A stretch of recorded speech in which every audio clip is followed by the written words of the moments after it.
shut my eyes, trying not to speak, pretend that I'm dreaming. I smell your breath, not listening, but I still hear you screaming. Going under. One step away till you hear what I'm saying. Sounds like thunder. And the clouds are closing in. You see, I know this, but the last days in real life I've noticed. Losing focus, breaking up from our life as we know it. If someone had told me that I will take off and find something greener, greener than gold.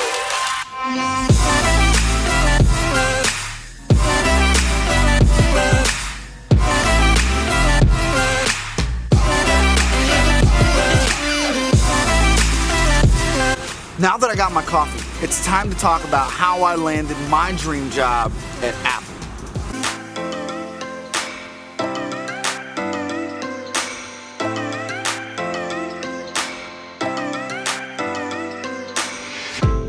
I turn my head and hold it high, but it's making me shiver. He's not like you, don't want him to. He's more like the river. Growing stronger. When we're alone, there's no you. So getting hired at Apple was a little bit of a process, just to apply for the job. Now, I had done my research after I applied for the job to find out what the next steps would look like, and I saw everything ranging from there could be 2 to 3 interviews up to 7 different interviews. So I didn't really know what to expect. So everyone's journey would be a little bit different. But for me, I applied and it took about 2 or 3 weeks, and I got a response inviting me to something called a group hiring event. And I looked into a little bit more research about what a group hiring event was, and that was quite a bit different than a traditional interviewing experience as well. So you didn't just show up and get interviewed by one person. There was actually between 10 to 30 different people that would show up to this group hiring event. In my case, there was about 25 people that showed up, and when I got there, the gates were still shut and the store wasn't open, so we were left outside. And you would think with gates shut that the people inside were the animals being watched, but really we were the animals being watched. There was employees in there conducting kind of a group meeting before the store opened, but they were watching us way more intently than we were watching them. I'll explain. So in this group hiring event, once they finally opened up the gates to let us into the store, we all kind of filtered in and we sat down in this one area, and a presenter came up and talked to us. But on the way in, the cool thing that happened, which depending on your personality, you may not think it was cool, I don't know. They turned up the music really, really loud and they clapped us in. If you have ever been standing out in front of an Apple store waiting for it to open, then you know that that's what they do. Whether there's 2 of you waiting out in line or if there's 30 of you waiting out in line, whenever they open up the gates at the very beginning of the day, they turn up the music really loud and they clap you in. It's like they're super excited that you're there. And it makes you feel excited to be there. And just a little note, like I said, they're always watching. So when I walked up to this group of people that were waiting to get into the Apple store, it was at like 9 a.m. And so I just figured all these people are here to interview. Not all these people are here to wait to get into the store, because it was really early. I immediately walked up and just started talking to people. That's the kind of personality that Apple is looking for. Someone that can get into a situation where they're around a bunch of people that they don't know, and they're willing to just start natural conversation. So it was a little bit awkward because it was completely dead silent in this huge open mall. But I walked up to people and I just started talking. Just introduce yourself. Ask the people what they're there for, what did they apply for, if they've ever worked in a job like this before. Just simple little conversation starters, because I guarantee you the employees inside of the store, they're watching and they pay attention to the people that will go and start conversation. I believe that that's one of the reasons that I was chosen. We'll continue in just a moment, but first, I gotta take care of this.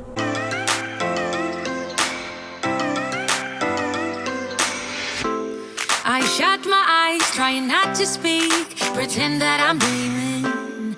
I smell your breath. So back to walking inside. So whenever you first get inside, at least for me, we all sat down in a big group and it was just introductions. Pretty standard. There was probably 15 to 20 Apple employees there. And like I said, about 25 of us that were interviewing for the position. So we all just sat down and they started talking right away about what was going to happen throughout the day while we were there. So they introduced themselves and then they asked us all to introduce ourselves. I will tell you another thing. They are looking for people who are going to respond, not immediately, but people who are willing to raise their hands and talk.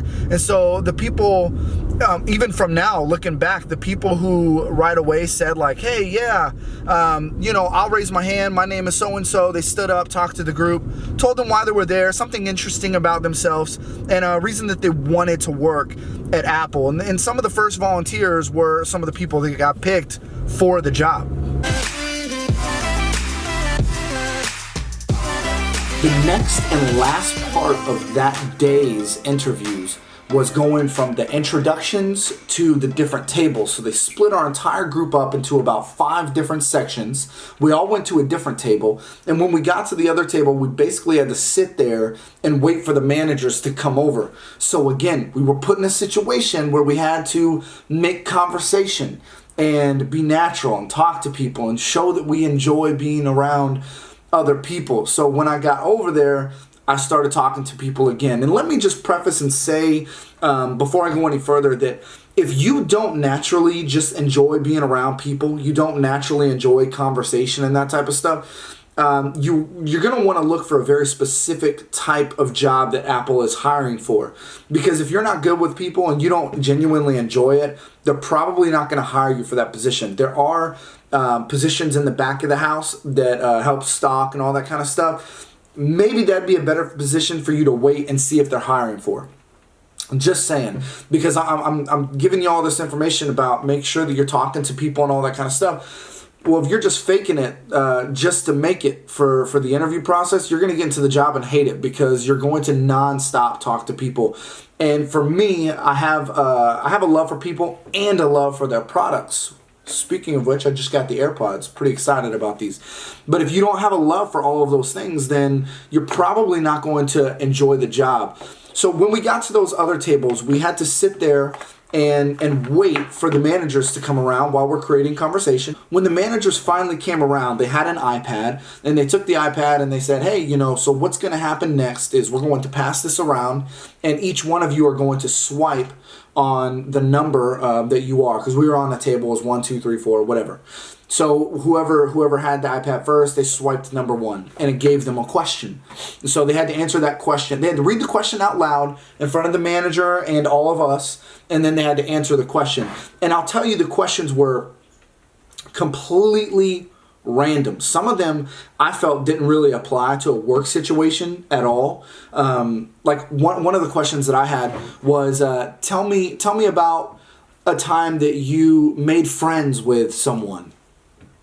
Okay, so I had to. They would want you to first try and relate the question to a work experience, and then if that doesn't work, then they want you to relate it to a life experience, and then if that doesn't work, they want you to relate it to like a school or a volunteering experience. And so that was, it's not normal interview questions at all. And so I will tell you too, a lot of people would read their question, and I think that they didn't know how to answer it, and they were kind of nervous. So they gave an answer that had nothing to do with the question. I would steer away from that. I realize everyone who did that, they're not there. And there could be a million other factors as to why they're not there, but they're not there. And I would say pay attention to what your question is and try to answer accordingly. Even if you do have to switch to like a personal experience or something like that, do it. Don't just give a random answer and go off on a tangent about something that has nothing to do with why you're there. So after 4 or 5 rounds of this, different managers came with iPads with different questions for our group. At the end of that, they basically said, hey, if we want to move forward, we'll give you a call.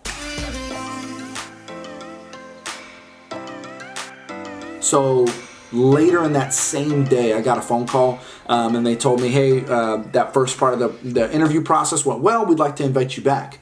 So I came back another day and I met with this was more of a traditional interview style. So I came back, I met with a manager and it went well there. So he had me meet with another manager. That went well, and so he had me meet with another manager. And with this last guy that I was talking to, I told him, I did a little bit of research and I know that there's a lot of interviews to go through. I'm just curious, if I'm considered for the position, how many more interviews is there? And he told me, well, I'm the deciding factor. And I was like, dang, okay. I knew I was talking to a boss. I didn't realize I was talking to the boss. And so honestly, I don't know that it's going to be like that for everyone. The situations are, probably going to be quite a bit different. But for me, that was the final interview, and then they invited me to come back for the actual job. This video was just to talk about the hiring process. If you guys want a video discussing a little bit more of what the training has been like and what the culture of Apple is, because it's awesome. It's a lot of fun. I really enjoy it so far, and I've been there for about 3 weeks at this point. We're just about ready to get on the floor. So Apple takes their time to make sure that you're trained and that you know how to do your job and you feel comfortable in it. And so it's a lot of fun. There are some things that I have to keep confidential because they made us sign something. But I will tell you too, if you're watching this video, you're probably interested in what they pay in any of the entry-level positions. I can't give you an exact number, but I'll tell you my last job, I didn't get paid horrible. I'm going to tell you my last job, I got paid between $11 and $13 an hour. And Apple pays good enough for me to go there part-time and still get paid what I was making full-time at my last job. So I can't give you an exact number, but pretty much no matter what, you're gonna if you're an entry-level position, when they tell you what they're offering you, you're gonna go, wow, okay, great. So anyways, if you enjoyed this video, hit the thumbs up. If you're new, you like what you saw, don't forget to subscribe. If you want to see more, like the training and the benefits portion, then let me know down in the comment section below that you would like to see that. Anyways, thanks again for watching. Hope you guys have a great week. We'll see you next time.